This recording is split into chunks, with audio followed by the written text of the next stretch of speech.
बहुत ही attractive fishing बेट लेकर आया हूँ आपके लिए।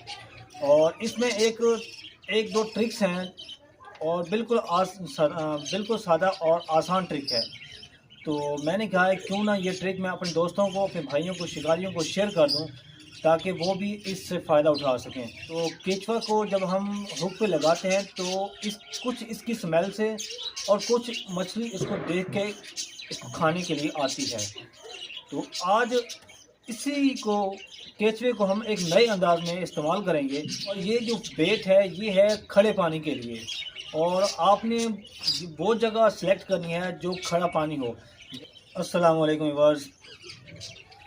आज मैं एक बहुत ही अट्रैक्टिव फिशिंग बेट लेकर आया हूँ आपके लिए। और इसमें एक एक दो ट्रिक्स हैं और बिल्कुल सादा और आसान ट्रिक है। तो मैंने कहा है क्यों ना ये ट्रिक मैं अपने दोस्तों को, अपने भाइयों को, शिकारियों को शेयर कर दूं ताकि वो भी इससे फ़ायदा उठा सकें। तो इतना ख़ास कोई लंबा मटेरियल नहीं है इसमें, सिर्फ एक ही चीज़ है और वो मैंने आपको नेक्स्ट वीडियो में आपको दिखाई थी।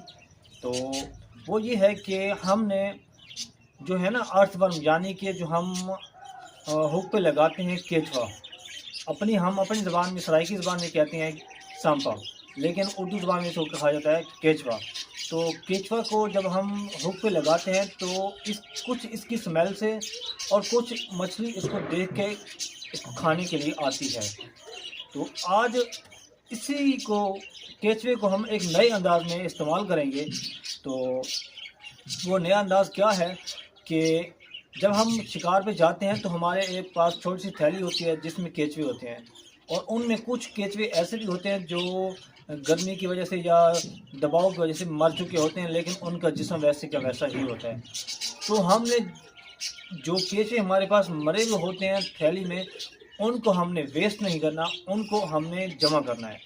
जब हम इतनी मिकदार में जमा कर लें तो हमने उसको थोड़ा सा मिक्स करना है। तो वो एक बन जाएगा लिक्विड की शक्ल में। तो जब वो लिक्विड की शक्ल में बन जाएगा तो इसकी जो स्मेल है वो कमाल की स्मेल है।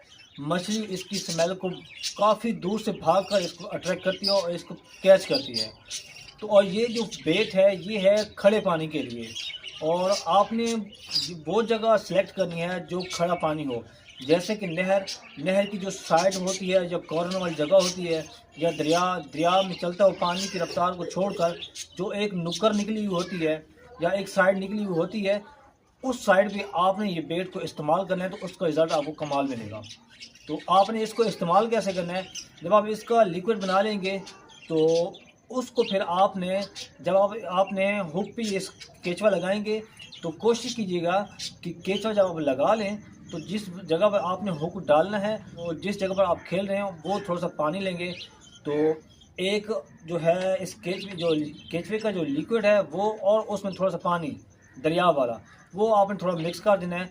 और जहाँ पे आपने हुक डालना है उस जगह पर आपने वो पानी फेंक देना है। पानी फेंकने के बाद फ़ौरन आपने वो हुक डालना है। तो इंशाल्लाह इसका रिज़ल्ट आप खुद देखेंगे और आप यकीन करें कि ये एक अट्रैक्टिव और कमाल का ये फार्मूला है और आपको इससे रिज़ल्ट बहुत जल्दी मिलेगा। लेकिन ये एक बार फिर आपको रिपीट कर दूं कि ये फार्मूला जो है ये स्पेशल खड़े पानी के लिए है, क्योंकि अगर आप इस फार्मूले को चलते पानी में इस्तेमाल करेंगे तो ये फार्मूला जो है वो आगे बह जाएगा और जहाँ पे आपका हुक गिरेगा वहाँ पे उसका असर नहीं होगा, जिससे ये आपका जो बेट है, ये जो आपने फार्मूला बनाया, ये आपको ज़ाया हो जाएगा। तो मैंने समझा क्यों ना ये अपने भाइयों को ये शेयर कर दूं ताकि आपके पास जो केचुआ ज़ाया हो रहा है वो आप उसको ज़ाया ना करें, उसको आप स्टोर करें और उसका लिक्विड बना के आप उसको पानी में डाल के आप उससे एक अच्छा शिकार खेल सकते हैं। तो आई होप, मैं उम्मीद करता हूं कि ये जो फ़िशिंग टेक्निक और ये फ़िशिंग बेट जो मैंने आपको शेयर किया है, आपको उम्मीद है कि आपको अच्छी लगी होगी। अगर आपको ये फार्मूला अच्छा लगा है तो प्लीज़ आप मेरे इस चैनल को सब्सक्राइब करें और घंटी को प्रेस करें। तो इंशाल्लाह मिलते हैं एक नेक्स्ट वीडियो में। तो अस्सलाम वालेकुम व रहमतुल्लाहि व बरकातहू।